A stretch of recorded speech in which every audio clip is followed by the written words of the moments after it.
My name is Clara. I'm 33 years old, and a regular Sunday dinner with my family just left me without a home. It wasn't the first time my mother had screamed at me to leave and never return, but this time, I actually did it. The one thing she didn't know: for the last 3 years, I'd been the one secretly covering their $2,500 monthly mortgage payment. I'll never forget the sound of my father Arthur's voice when he finally called, weeks later, asking why a foreclosure notice had shown up in the mail. If you've ever had to deal with a toxic family environment, hit the like button and subscribe to this channel. Drop a comment to let me know where you're tuning in from, and stay with me to find out how drawing a line in the sand changed my entire world.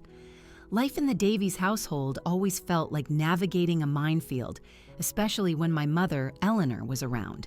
Looking back, it seems her standards were intentionally set at an impossibly high level, almost as if she wanted me to fail. My dad, Arthur, always played the role of the diplomat. He was the one who would quietly come into my room after one of Mom's tirades and whisper that it would all blow over. But he never confronted her. His job was just to put a temporary patch on things until the next inevitable conflict. Our family had 5 members: my parents, my older brother Leo, who's 37, my sister Chloe, who's 35, and then me at 33.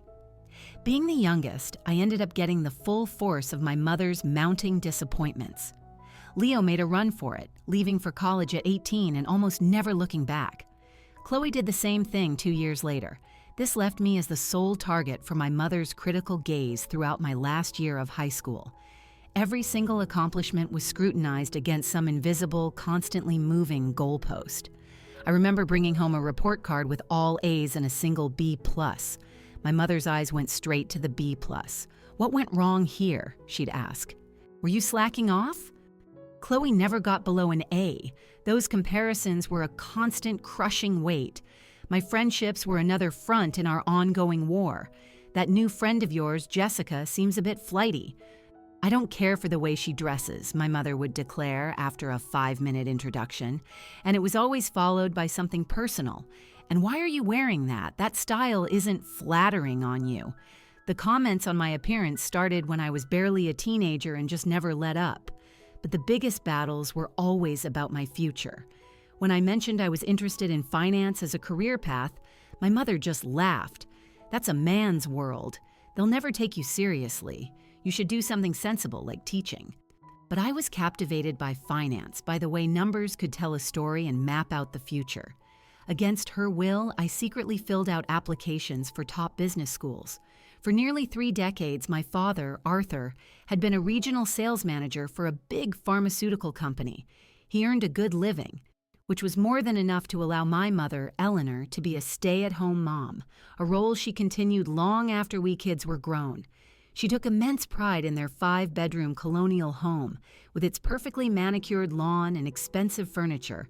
That house was her kingdom, her life's achievement, even though she'd never contributed a single dollar toward paying for it.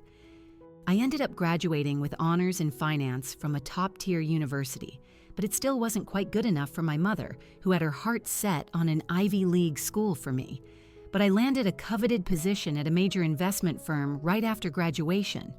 By 28, I'd hustled my way up to a senior financial advisor role. My clients relied on me. My superiors respected me.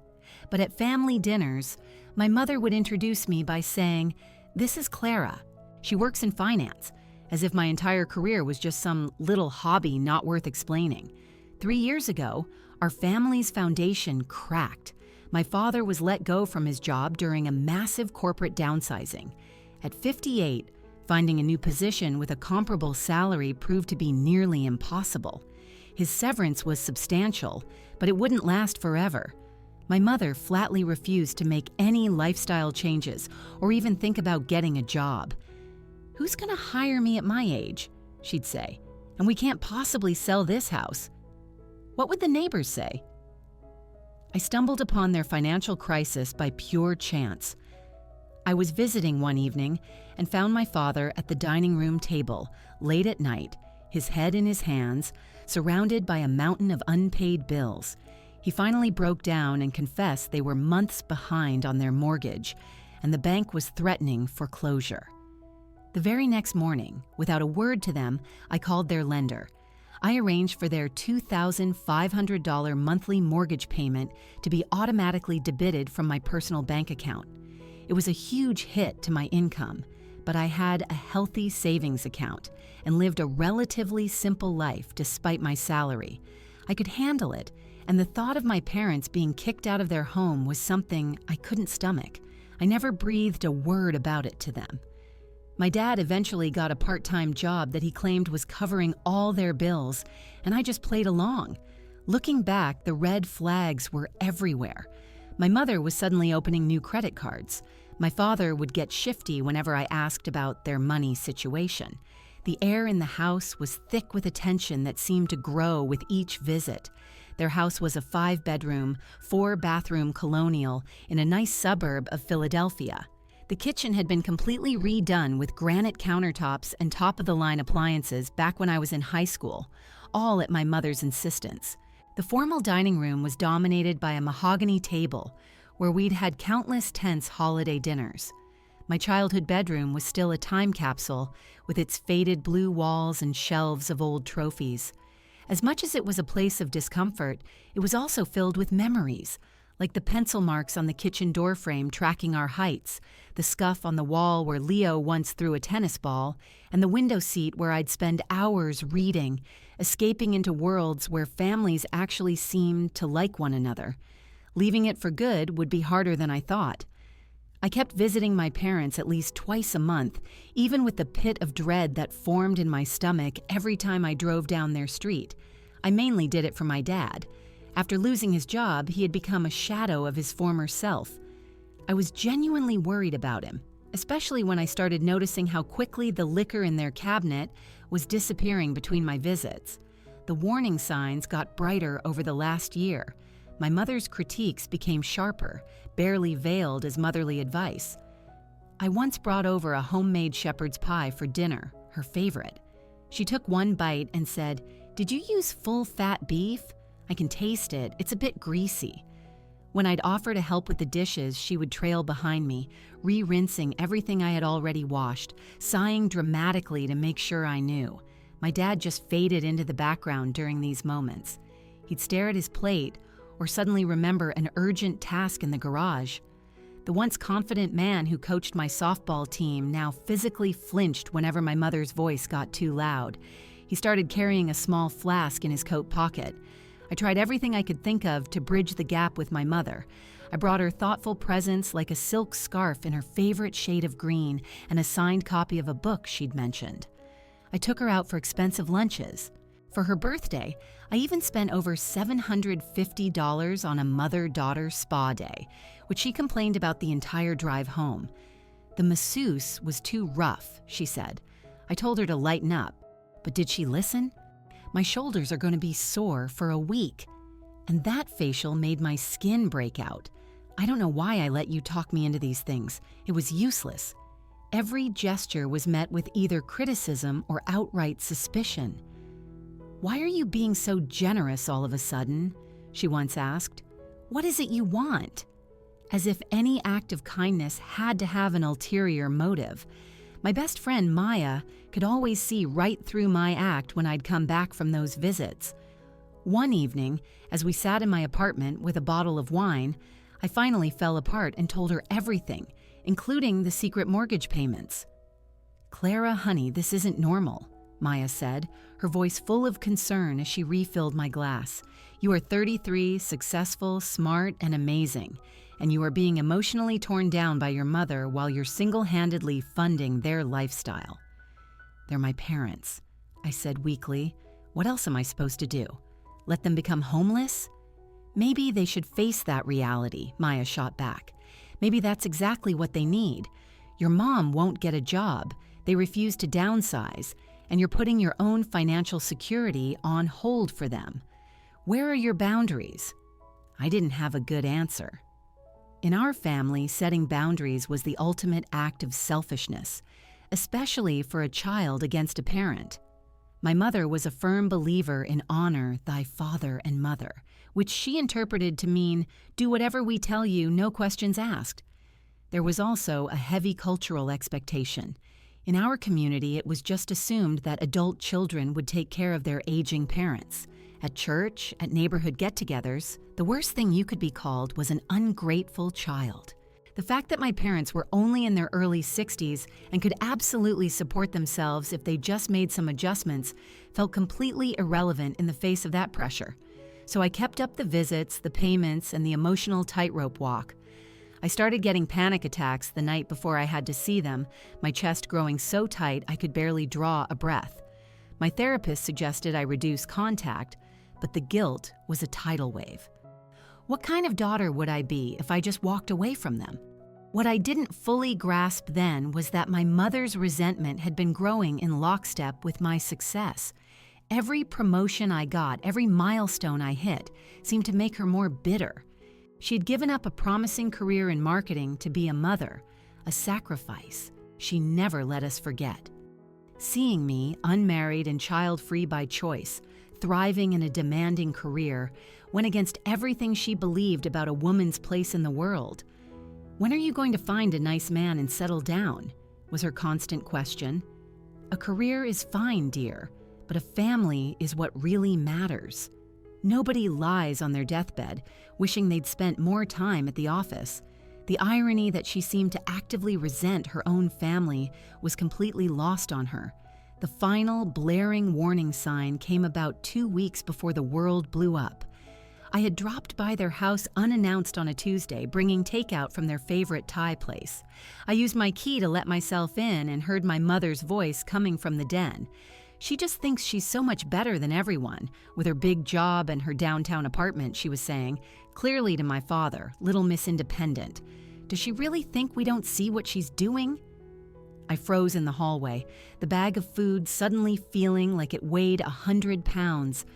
"Eleanor, stop," my father's voice was weary. "She's just trying to be good to us."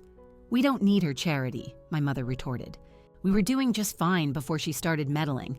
I raised her better than to be so condescending. I backed out of the house as quietly as I could, and they never knew I was there. I sat in my car for a full 20 minutes, my body shaking, before I could even think about driving. That night, I called Maya and cried until I had no voice left. Next time will be different, I vowed to myself, just as I had 100 times before. Next time, I'll stand up to her. But fear and old habits are a powerful combination. I had no idea that next time was just around the corner, and it would be the breaking point for all of us. My father's 61st birthday landed on a Saturday in May. Even after hearing my mother's spiteful comments, I felt obligated to go home for the weekend.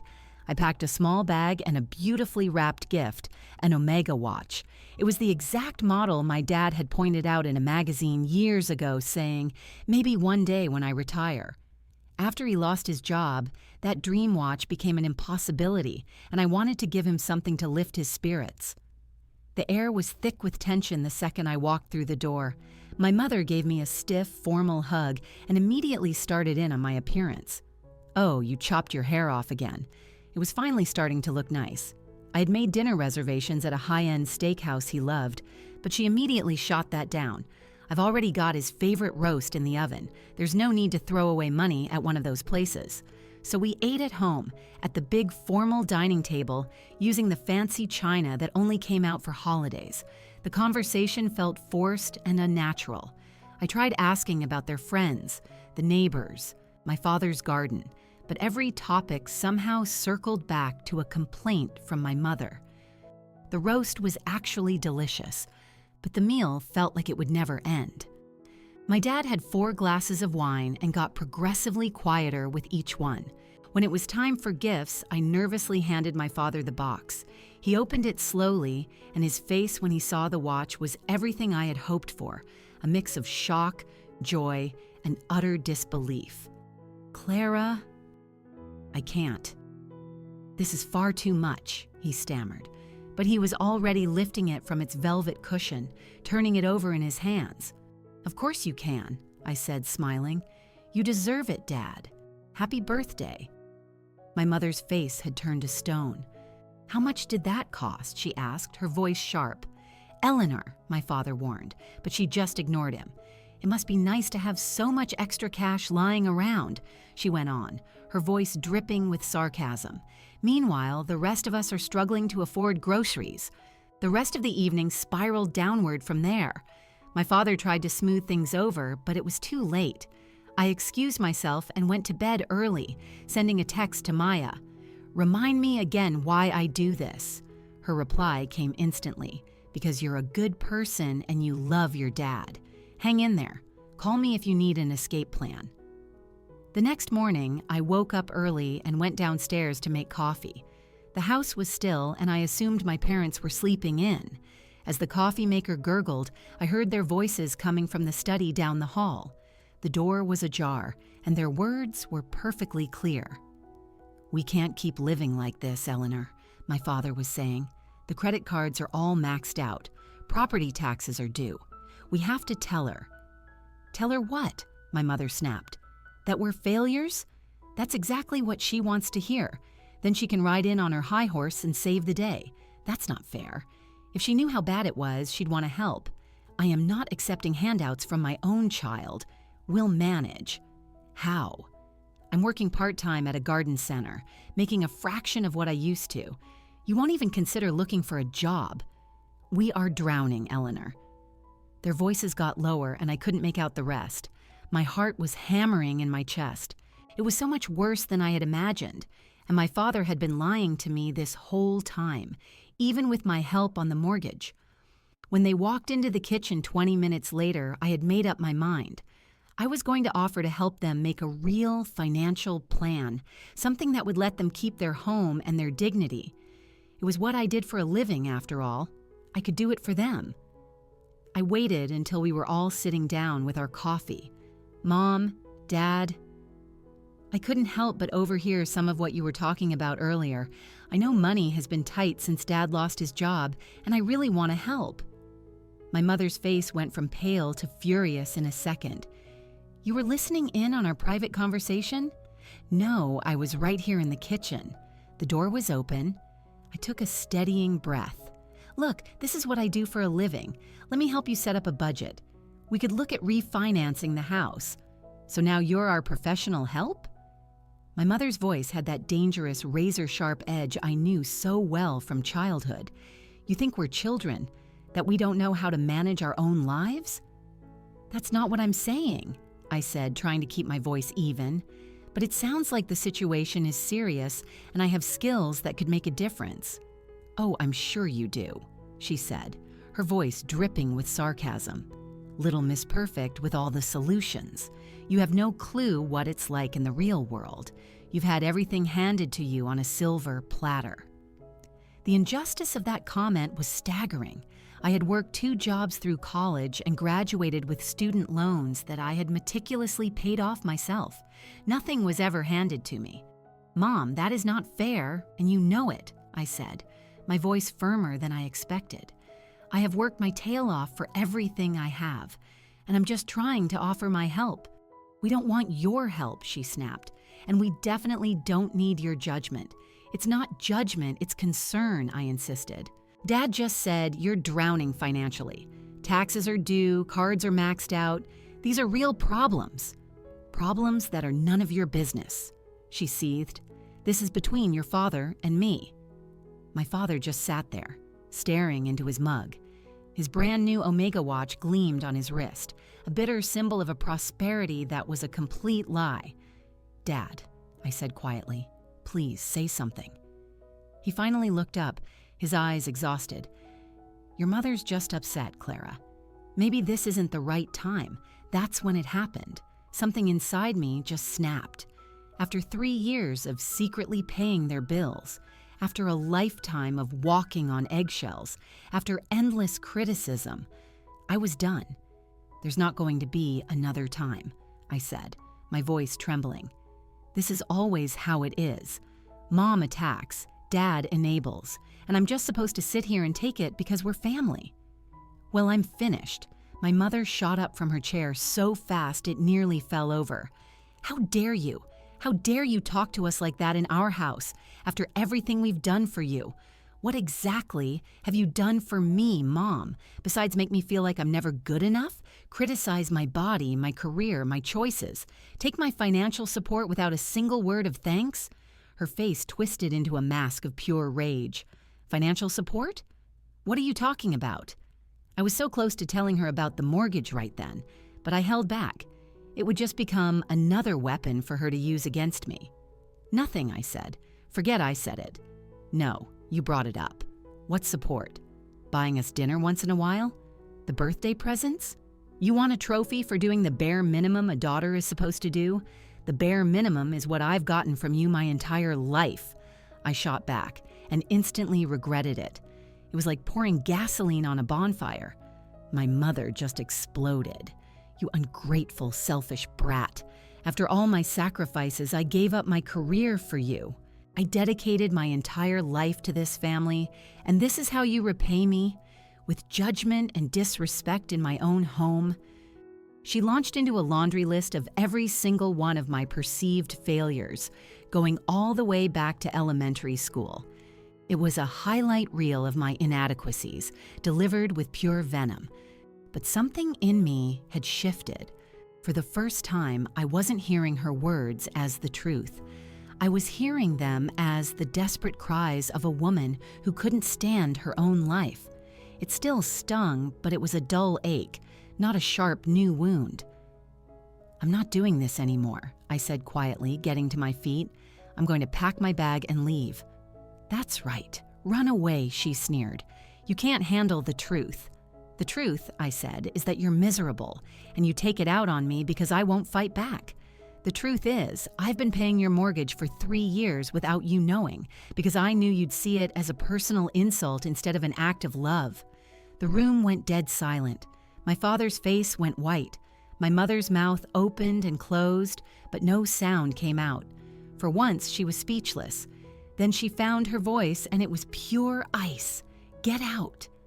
Mom, my father started, but she cut him off with a look. Get out of my house, she repeated, her voice low and menacing. Get out and don't ever come back. If you think we're such a burden, then you're free of us. Go live your perfect little life and leave us to rot.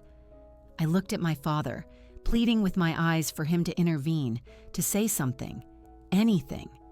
He just looked away. Okay, I said. It was just one word, but it felt like the heaviest one I'd ever spoken. I went upstairs, packed my bag on autopilot, and came back down. My mother was standing by the living room window, her back to me. My father was just standing helplessly in the hall. Clara, he whispered. She doesn't mean it. Just give her a little time to cool off. She means it, I said. And for the first time, I'm going to listen. I walked out the front door and closed it softly behind me. As I drove away, I looked in the rearview mirror at the house I grew up in, never imagining it would be the last time I'd see it as a place where I belonged. The 45-minute drive from my parents' house in the suburbs to my apartment in the city was a complete blur. My knuckles were white from gripping the steering wheel so hard. I didn't cry, I didn't yell, I just drove, feeling completely hollowed out, like a passenger in my own body. When I got to my building, I just sat in my parked car for what felt like an hour, unable to move. It was a text from Maya that finally broke the spell. How's the B-Day weekend? You still in one piece? I called her right away. To my own surprise, my voice was perfectly steady as I told her what happened. It was only when I got to the end, to my mother's final words, that my voice finally broke. She told me to get out and never come back, I choked out. And Maya, I did. I actually left. And then the floodgates opened. Where are you? She asked, her voice sharp with concern. Sitting in my car, outside my apartment. Stay right there. I'm on my way. 20 minutes later, she was there, armed with a bottle of wine and a bag of takeout from my favorite spot. She took one look at me in the driver's seat, opened the passenger door, and slid in. Okay, first we hug, then we eat, then we drink. And then we make a plan, she said, wrapping her arms around me. I crashed on Maya's couch that night, unable to face being alone. The next day was a Monday, and she called out sick from her job to stay with me. By Tuesday, I had to drag myself back to work, but I was just a shell. I put on my professional face for my clients, but inside, I was a wreck. My father called me a few times that first week, but I let every call go straight to voicemail. His messages were all the same. "Clara, please call me. We need to talk. No apology, no acknowledgement of what my mother had done. Just the same old expectation that I would be the one to fix it." My mother, of course, didn't call at all.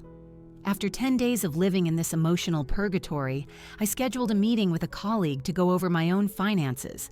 For 3 years, I had been paying $2,500 a month toward my parents' house. That was $90,000. Money that could have gone toward a down payment on my own place or into my retirement fund. "Legally, you have zero obligation to keep paying," my colleague Diana told me. "The mortgage is in their names. You're not a co-signer. You've essentially been giving them a very generous gift every month." "What happens if I stop?" I asked. "They'll get a non-payment notice from the bank. If they can't catch up, the bank could start foreclosure proceedings. But Clara, that is not your problem to solve." I stopped the automatic payments that day. It felt both terrifying and liberating, like severing a rope that had been holding me captive. The next step was finding a real home for myself, not just another rental. With that $2,500 freed up in my monthly budget, I could suddenly afford to look at condos in neighborhoods I'd only dreamed about. 2 weeks after the big fight, I put a deposit down on a beautiful 2-bedroom condo in a converted brownstone. It was filled with light, had original hardwood floors, and best of all, it was all mine. No one could ever kick me out of my own home. During that time, I also started seeing a new therapist, Dr. Evans, who specialized in family systems. Our first session was a revelation. "What you're describing," she said after I had laid out the whole story, "is a classic case of long-term emotional abuse. Your mother displays many narcissistic traits, and your father is a textbook enabler." "But she's not always like that," I protested feebly. "Sometimes she's really nice, especially when I'm doing what she wants." "That's a key part of the abuse cycle," Dr. Evans explained. "Those good periods give you hope that things can get better. They keep you hooked. But has the fundamental dynamic ever actually changed?" I had to admit that it hadn't. The good times were just brief ceasefires in a never-ending war. Therapy opened my eyes to patterns I had been blind to my whole life. The way my mother would manufacture a crisis whenever I started to pull away. The way she would subtly undermine my confidence right before a big life event. The way she played my siblings and me against each other to stay in control. "What about the mortgage payments?" I asked her during one session. Was I enabling them by doing that in secret? She thought for a moment. "Your intentions were good, but yes, by keeping it a secret, you prevented them from having to face the consequences of their choices. It allowed your mother to live in denial and your father to avoid taking real action. So I was wrong to help them?" The idea was painful. You weren't wrong. You acted out of love. But sometimes, the most helpful thing you can do is to stop helping. True help would have been forcing them to become financially independent, not creating more dependence. The hardest part of those first few weeks was learning to live with the guilt. Every time I thought about my parents losing their house, my gut reaction was to call the bank and fix it. Dr. Evans helped me see that this was a conditioned response, not a moral imperative. "Your parents are adults," she reminded me over and over. "Your father chose not to find a new full-time job. Your mother chose not to work or downsize. Those were their choices." Slowly, things started to change. The panic attacks lessened. I started sleeping through the night. I stopped jumping every time my phone buzzed. I began to imagine a life where I could love my parents from a distance without letting them destroy me. I threw myself into decorating my new condo. I painted the walls colors my mother would have despised, a deep emerald green in the living room and a warm mustard yellow in the kitchen. I bought furniture that I loved, not what I thought would impress other people. I set up a home office where I could work on my own financial future, starting with a revised retirement plan, now that I had an extra $2,500 a month to invest. But underneath it all, there was a deep sadness. Despite everything, I still loved them. I missed the dad who taught me how to throw a baseball, the one who would slip me extra cash for books. I even missed the mom who, in very rare, unguarded moments, would laugh at a stupid joke or tell me stories about her own childhood. But I couldn't miss them enough to let them ruin my life. That was the boundary I was finally learning to draw. Exactly 3 weeks and 2 days after I had walked out of my parents' house, my phone rang. It was my father. I had been waiting for this call, but seeing his name on my screen still sent a jolt of anxiety through me. I was in my office between meetings, so I let out a long breath and answered. "Hello, Dad, Clara." He sounded so relieved I'd answered, "How are you, sweetie?" The casual, business-as-usual tone was jarring. "I'm okay," I said, my voice cautious. "How are you?" "Oh, hanging in there." An awkward silence stretched between us. "We've missed you at Sunday dinner." I didn't say anything. I just waited. If he was going to pretend nothing happened, he was going to have to do all the work. "Your mother's been asking about you," he added. I knew it was a lie. If she was asking, it wasn't out of love. "Has she?" I said, my voice flat. He cleared his throat. "Well, you know your mother. She has her pride. But I know she feels bad about what happened. Did she tell you that?" I asked. Another pause. "Not in so many words, no. But I can tell." My heart just sank. Nothing had changed. He was still making excuses, still expecting me to be the one to give in. "Dad, why are you really calling?" I asked, cutting to the chase. "Can't a father just call to check on his daughter?" He tried, but his lighthearted tone fell completely flat. "Not after 3 weeks of silence after Mom kicked me out of the house. Number." He sighed, a long, weary sound. "Clara, your mother was just upset. She says things she doesn't mean when she feels cornered. I know she does," I agreed. "I've lived with it my whole life. That doesn't make it right." "Nobody's saying it's right," he said, backtracking. "But we're family. We have to be able to forgive each other. Forgiveness requires acknowledgement of the wrongdoing, Dad. Has Mom acknowledged anything? Has anything at all changed?" The silence on his end was my answer. "I didn't think so," I said softly.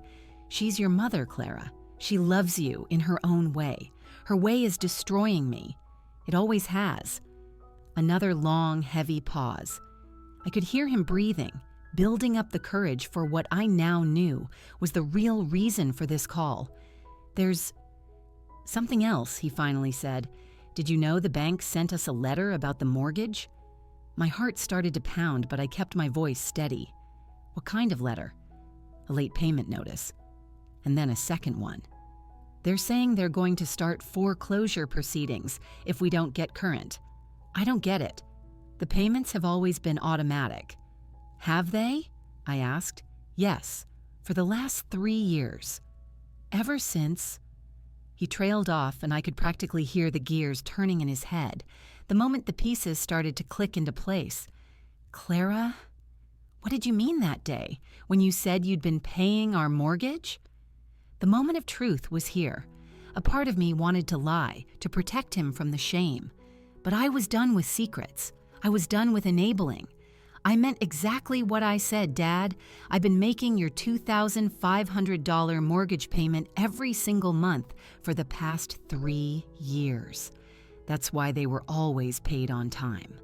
The silence that followed was so complete I thought he might have hung up. "That's not possible," he finally whispered. "We would have known." "How? Did you ever actually look at the payment details? The statements just showed payment received. You just assumed it was coming from your account, but how could you even afford that?" he stammered. "I make good money, Dad. The money that you and Mom always brush off as my little job. I lived in a small apartment, drove an old car, and cut my own expenses so that you could keep your house. Because I love you, and I couldn't stand the thought of you losing everything. Why didn't you ever tell us?" There was real pain in his voice now, because I knew Mom's pride couldn't handle it. I knew she'd react exactly the way she did when I offered to help. She would have seen it as a judgment on her, on you, instead of what it was, a daughter trying to take care of her parents. 3 years, he repeated, the weight of it finally sinking in. That's almost $100,000. $90,000 to be exact, I confirmed. Clara, I had no idea. I told your mother I'd found some consulting work to cover our bills. I was too embarrassed to admit I was just stocking shelves at a hardware store at 60 years old. The confession was a punch to the gut. This proud, capable man had been reduced to making up stories just to save face. There's no shame in honest work, Dad. The only shame is in refusing to face reality. So, does this mean you've stopped paying? He asked, his voice barely a whisper. Yes, I said. When Mom told me to get out and never come back, I decided to take her at her word, in every way. But the house, he started. Is not my responsibility, I finished for him, my voice firm. It never was. You and Mom have to make some hard choices now. Sell the house you can't afford. Get jobs that cover your real expenses. I offered to help you do all of that, and Mom threw me out. She'll never agree to sell, he said, panic creeping into his voice. Then she needs to get a job, or you need to find a better one, or both. But Dad, I can't keep setting myself on fire just to keep you two warm. I understand, he said, though I wasn't sure he really did. What you did for us, I don't know what to say. You don't have to say anything. But you do have to understand that things are different now. I'm not slipping back into the old patterns. I'm not going to be the family scapegoat anymore. Of course not, he agreed immediately. I'll talk to your mother. I'll make her understand. I almost laughed. The idea of him making my mother do anything was absurd. Good luck with that. Can we meet? He asked, a hopeful note in his voice. To talk this all through? I almost said no. The thought of seeing either of them so soon made my stomach twist. But I also knew that some boundaries needed to be set face to face. Not at the house, I said. I'll meet you at the Daily Grind Cafe, Thursday at noon. And just you, Dad, not Mom. I'm not ready for that. He agreed instantly, thanking me over and over before we hung up. When the call ended, I just sat there at my desk, trembling. I had finally told the whole truth, and the world hadn't ended. In fact, for the first time in a very long time, I felt like I could finally breathe. I got to the Daily Grind a full 20 minutes early on Thursday and picked a table in the back. Dr. Evans and I had spent our last session preparing for this, role-playing different scenarios. I had a list of my boundaries written down in my notebook, and I had practiced saying them out loud until they felt natural. You are not responsible for his reaction, she had reminded me. You are only responsible for clearly and calmly stating your needs. My father showed up right on time. He looked like he had aged 10 years in just a few weeks. His shoulders were slumped, and the new Omega watch was gone from his wrist. I wondered if he'd already had to sell it. Clara, he said, his voice full of relief, as if he'd been afraid I wouldn't come. Thank you for meeting me. I just nodded and motioned for him to sit. We ordered coffee and sat in a heavy silence until the server walked away. So, how have you been? He asked. I've been doing a lot of thinking, I said, skipping the small talk. About our family, about my role in it, and about what needs to change. He nodded, staring down at his cup. Me too. Tell me, I prompted. He took a deep breath. I want to start by saying I'm sorry. Not just for what happened a few weeks ago, but for all the years I let your mother's anger fall on you, for letting you become the target, and for taking your help for granted. It was more than I had ever expected from him, and it caught me off guard. Thank you for saying that, I managed. After our call, he went on, I went back through all our bank statements. I saw it all in black and white. For 3 years, you carried us. And I let you. He looked up, his eyes glistening. I'm so ashamed. I didn't tell you to make you feel ashamed, Dad, I said gently. I did it because I loved you. I know. And that almost makes it worse, he said, wiping at his eyes. A father is supposed to provide for his family, not the other way around. It's not about that, Dad. It's about honesty. If you had just been honest with me about the situation, I would have gladly helped. But it had to be a partnership, met with gratitude, not hostility. He nodded. Your mother and I have had some very hard talks since you called. I bet, I said dryly. She didn't believe me at first, about the mortgage. She said I was making it up to hurt her. He sighed. I had to pull out the bank statements and show her the transfers, the account numbers. And? She cried, he said. I haven't seen your mother cry like that since her own father passed away. I wasn't sure what to feel about that. A part of me felt a grim sense of victory. Another part just felt sad. Did she say she was sorry for how she treated me? I asked. He hesitated. She's struggling with that. She feels humiliated. And that makes it hard for her to admit she was wrong. Her humiliation doesn't cancel out my pain, I said firmly. No, it doesn't, he agreed, which is why I asked her to come today, to apologize to you in person. My blood ran cold. You what? I told you I wasn't ready. I know, I'm sorry, but I just thought if you could hear it from her. Just then, the cafe door swung open and my mother walked in. She saw us and made a beeline for our table. I felt completely trapped. You set me up, I hissed at my father. I'm sorry, he whispered helplessly. I thought it was for the best. My mother reached our table and just stood there awkwardly. She looked smaller, and her usually perfect hair was just pulled back in a simple ponytail. Hello, Clara, she said, her voice quiet. I didn't ask her to sit down. Dad told me you were coming, even though I specifically told him not to. She flinched. Yes. I had to see you. Why? She glanced at my father, who gave her a little nod. Can I sit? I wanted to say no, but I didn't want to make a scene. Fine. She took the third chair, sitting on the very edge of it. We sat in silence until the server came back. My mother just ordered a glass of water. After the server left, she took a shaky breath. Your father showed me the statements about the mortgage. I said nothing. I didn't know, she continued. All this time, I really thought we were getting by. I thought Arthur's part-time work was enough. I had no idea. She trailed off. That I was paying your bills? That I was being the adult? I supplied. She flinched again. Yes. Would it have mattered? If you had known, would you have treated me any differently? Her eyes widened. I don't know. I hope so. It was an honest answer, at least. Well, now you know. And now the money has stopped. Yes, she said softly. The bank gave us 30 days to catch up before they start foreclosure. That's not my problem anymore, I said. The words felt cruel, but necessary. No, it isn't, she agreed, which surprised me. We're looking at our options. Arthur has been applying for better jobs, and I have an interview tomorrow at a real estate agency for a receptionist position. This was a shock. My mother hadn't worked in over 40 years. That's a start, I admitted, but it won't be enough to save the house. I know, she said, her voice full of defeat. We've already called a realtor. She's coming next week to give us an appraisal. I looked at my father, who just nodded. It's the only way, Clara, he said. We should have done it 3 years ago. Yes, you should have, I agreed. My mother twisted a napkin in her lap.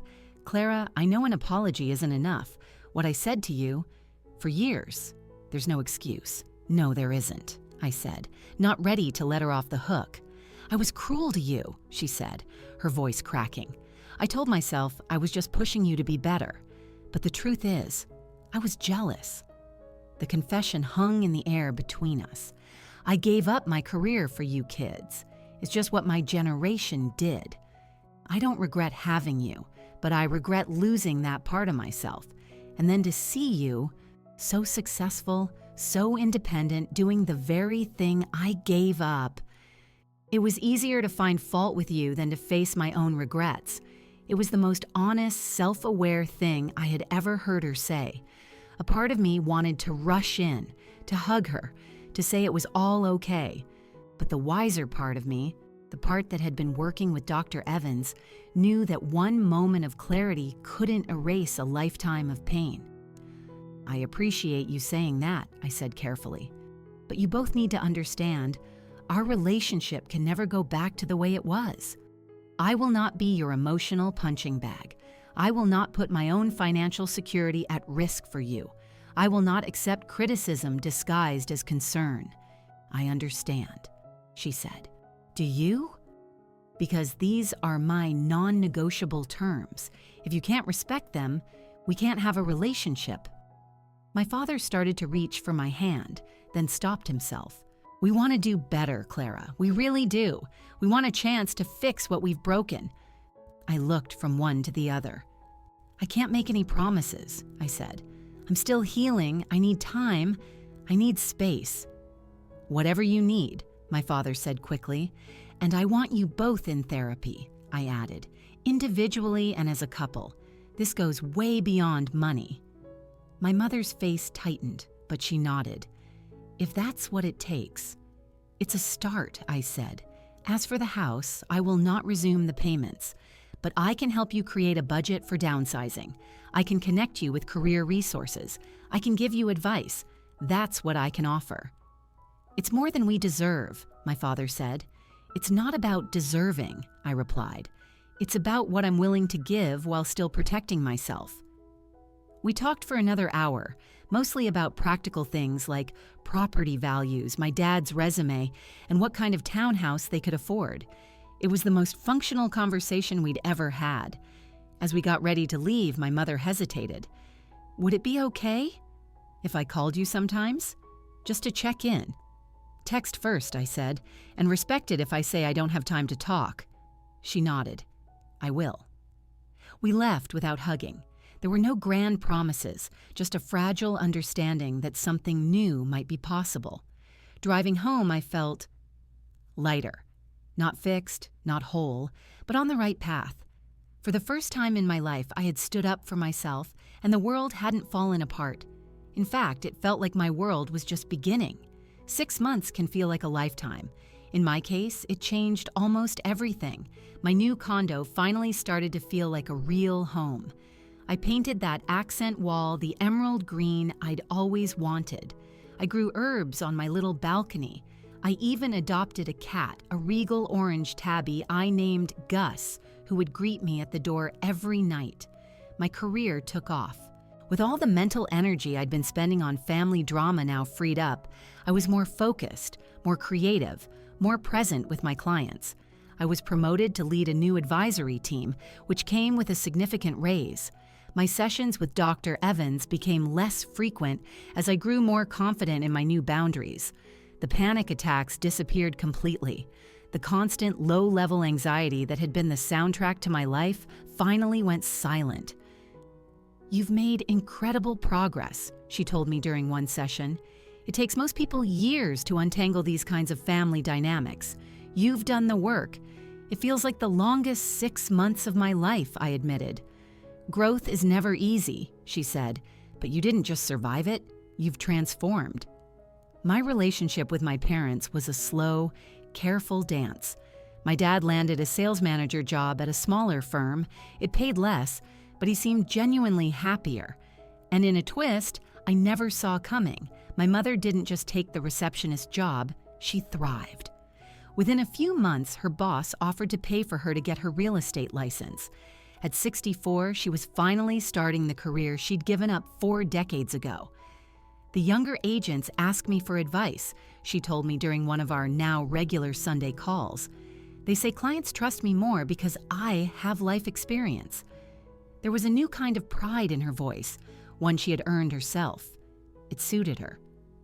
They sold the big house in the suburbs and used the profit to pay off all their debt and buy a small townhouse closer to the city. It was a fraction of the size of their old home, but it was manageable and within their new budget.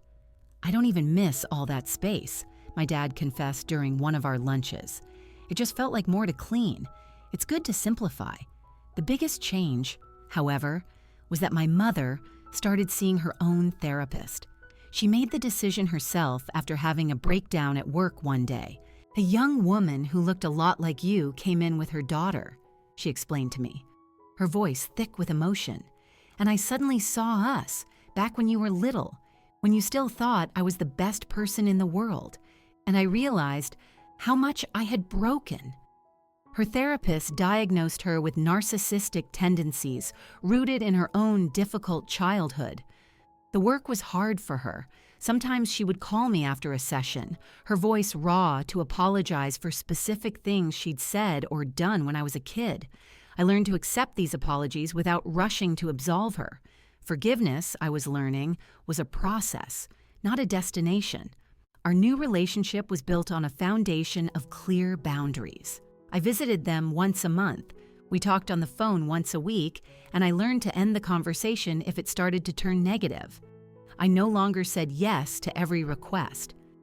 The strangest part was what my father said one day. You know, now that you're not holding us up anymore, we've finally learned how to stand on our own. The most important lesson for all of us was learning the difference between helping and enabling. I still gave them financial advice, but I didn't pay their bills. I celebrated their successes, but I didn't shield them from their failures.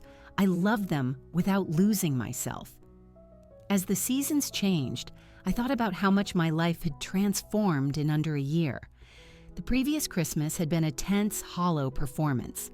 This year, it would be simple in their small townhouse, with honest conversation instead of expensive gifts. Standing up for myself didn't destroy my family. It forced it to become something real.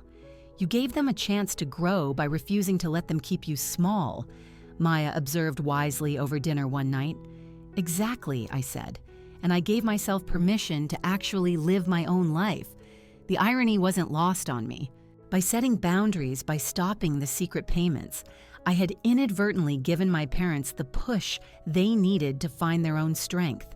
We were all, in our own ways, finally growing up. Sometimes the greatest act of love isn't sacrifice. It's stepping back and allowing people the dignity of facing their own reality. Sometimes the strongest families are the ones that have been broken and learn how to rebuild on a better foundation. If you've ever felt trapped in a similar situation, carrying burdens that aren't yours, I hope my story gives you some hope. Setting boundaries is not an act of selfishness. It's an act of self-preservation, and it's essential for any healthy relationship. You can honor your family without sacrificing yourself. I would love to hear your own stories about family and boundaries in the comments below.